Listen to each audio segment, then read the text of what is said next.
New York City has been the site of many Black Lives Matter protests in response to incidents of police brutality and racially motivated violence against black people. The Black Lives Matter movement began as a hashtag after the shooting death of African American teen Trayvon Martin, and became nationally recognized for street demonstrations following the 2014 deaths of two African Americans, Michael Brown and Eric Garner. Garner was killed in the Staten Island borough of New York City, leading to protests, demonstrations, and work towards changes in policing and the law. Following the killing of George Floyd in Minnesota in 2020, the global response included extensive protests in New York City, and several subsequent changes to policy. The Black Lives Matter movement began in 2013 at the end of the trial of George Zimmerman for the shooting death of African American teen Trayvon Martin. It began as a hashtag in response to the "not guilty" verdict, and soon after appeared on a banner in a protest march in California. A year later, the phrase and the movement surrounding it came to national attention following the shooting of Michael Brown in Ferguson, Missouri, and the killing of Eric Garner on Staten Island, New York. There is a long history of civil unrest in New York City related to race and policing preceding the coalescing of Black Lives Matter, and the New York Police Department has been the subject of frequent criticism for its treatment of black citizens, including use of racial profiling, its stop and frisk program, and the use of mass arrests and other aggressive tactics against protesters. There have been several cases of controversial use of force which attracted national attention, such as the shootings of Clifford Glover, Sean Bell, Eleanor Bumpers, Gideon Bush, Amadou Diallo, Ramali Graham, and Timothy Stansbury.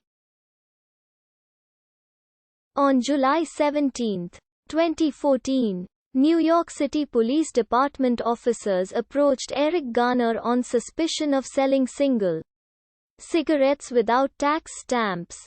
Garner denied selling cigarettes and told police he was tired of being harassed. Officers attempted to arrest Garner, and when Garner pulled his arms away, Officer Daniel Pantaleo placed his arm around Garner's neck, using a prohibited chokehold, and wrestled him to the ground. As multiple police subdued him, Garner repeated the words, "I can't breathe," 11 times while lying face down on the sidewalk. He eventually lost conscious and remained on the sidewalk for 7 minutes while officers waiting for an ambulance. He was pronounced dead at a nearby hospital an hour later.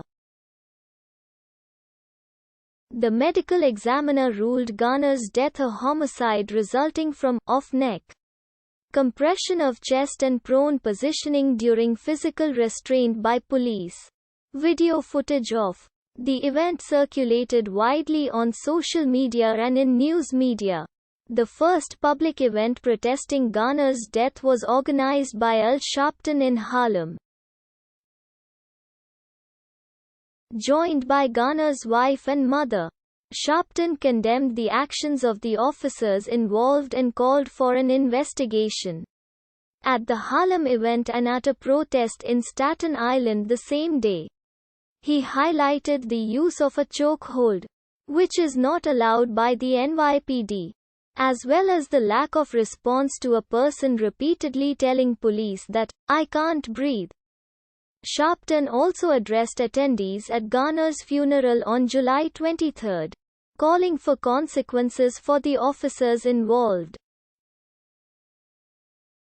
On July 29, Walk Run Fly, a company formed by Tony Award winners Warren Adams and Brandon Victor Dixon, created a guerrilla theater event in Times Square whereby a flash mob led by actor Daniel J.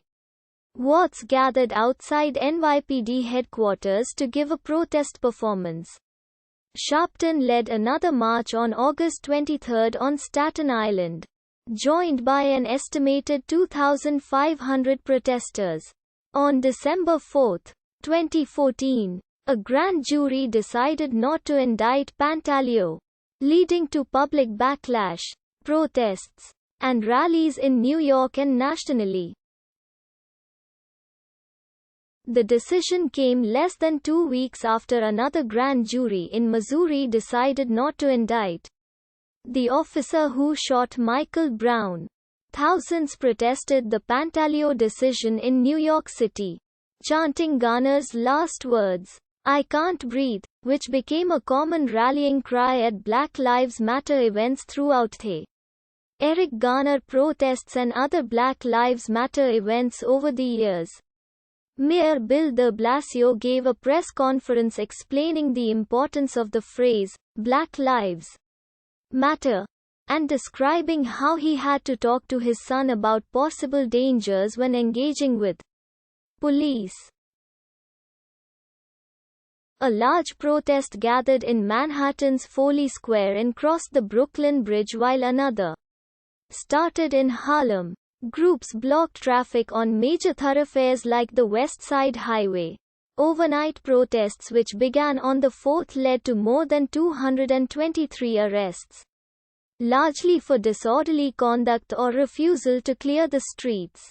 More than 25,000 people convened in Manhattan on December 13 for Millions March NYC, starting at Washington Square Park and marching towards 34th Street. Families of unarmed